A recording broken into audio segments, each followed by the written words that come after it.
Well, good morning. Yes, it's me, Kenny Polcari, your host of the party, and today is Thursday, March 20th, 2025, and happy spring to everybody. We can finally kiss winter goodbye. So, here are the things you need to know today to get your day started. Well, yesterday, JJ came out and said that tariffs are transitory. I'm having PTSD over that. And then he says, well, maybe he's not sure.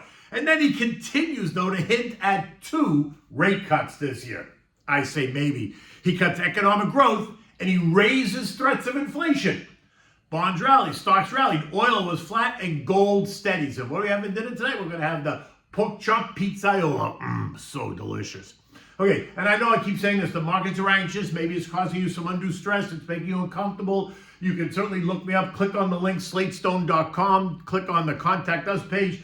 Put KP in the message box. I'm happy to give you a call and discuss with you kind of my sense of where the markets are and maybe the level of anxiety or stress that it's causing you. Happy to do it.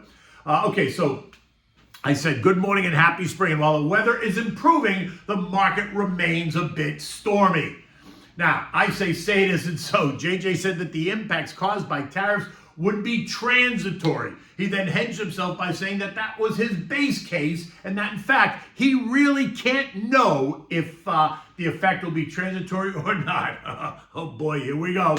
He then went on to tell us that the Fed, slashed their economic outlook for the U.S., taking GDP down to plus 1.7% for the year, down from 2.1, while at the same time hiking their inflation outlook, taking core prices up to 2.8% from the current 2.5%. And that defines stagflation, rising inflation, falling growth. He accentuated all this by saying that the uncertainty around economic growth has increased, but the Fed is attentive to the risks on both sides of his dual mandate. Now, the dual mandate refers to the 2 primary objectives assigned to the Fed.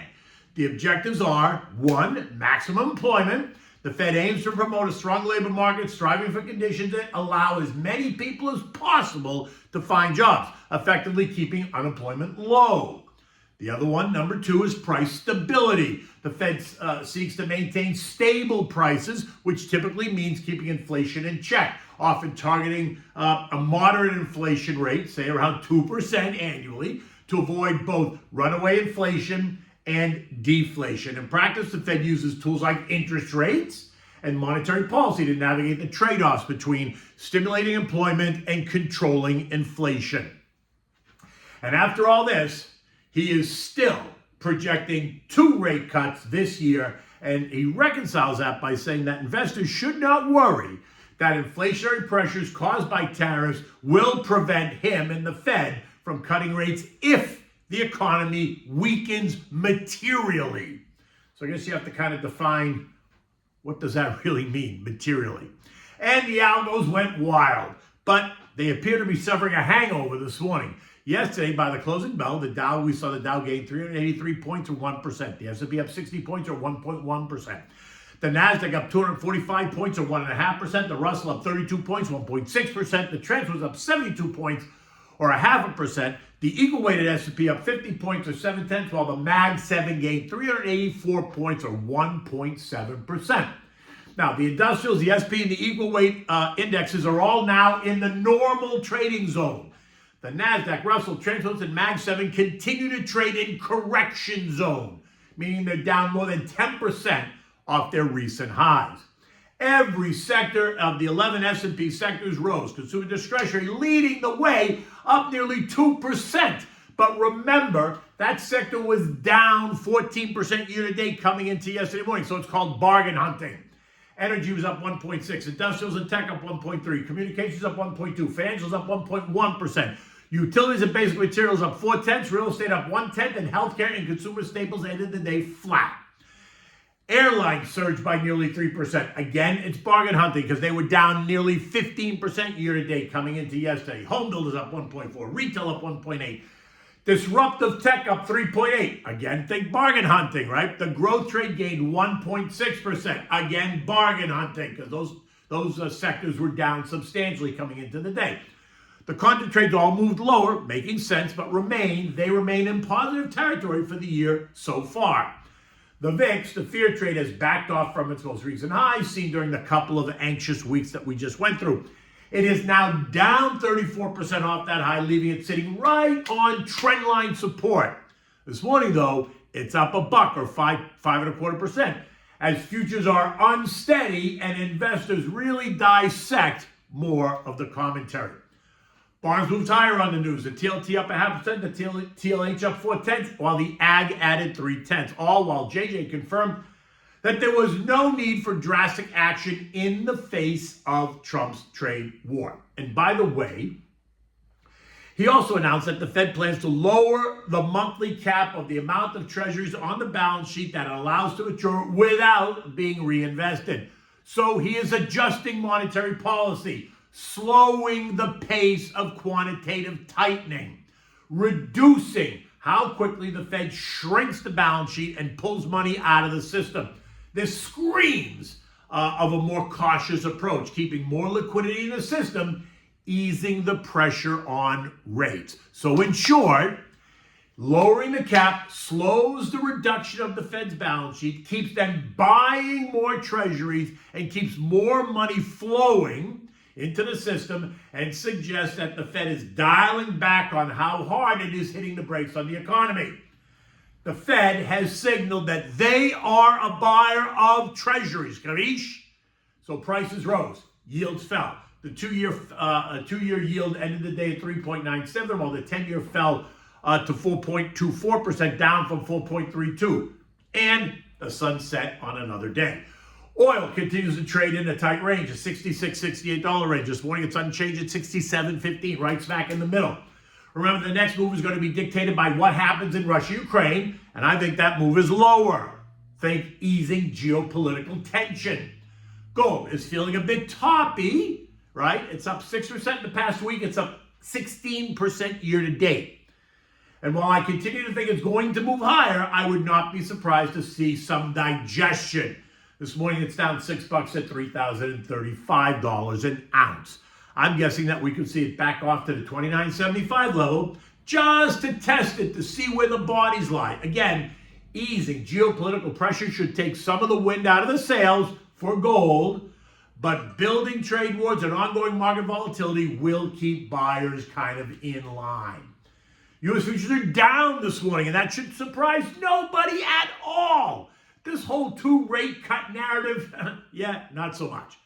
Dow futures down 275, S&P's down 38, Nasdaq down 165, Russell down 15. And as you might expect, I thought yesterday's surge was a bit premature because I still don't think we're going to get any rate cuts this year, no matter what JJ is telling us today. Recall, they projected 7 or 8 cuts last year. And the only reason we got any was purely political, period. Recall the 50 basis point cut just 5 weeks ahead of a presidential election. Come on. They could have waited. There wasn't any reason to rush. But they did, so don't even get me started, right? Because I could go on and on about that. European markets are all lower as they await the latest Bank of England policy announcements, right? The Swiss bank cut by 25 basis points. The Swedes kept rates steady. And the UK actually just came out and they kept rates steady, right? At the moment, markets across the region are all down more than 1%, except the UK, which was only down about 0.3.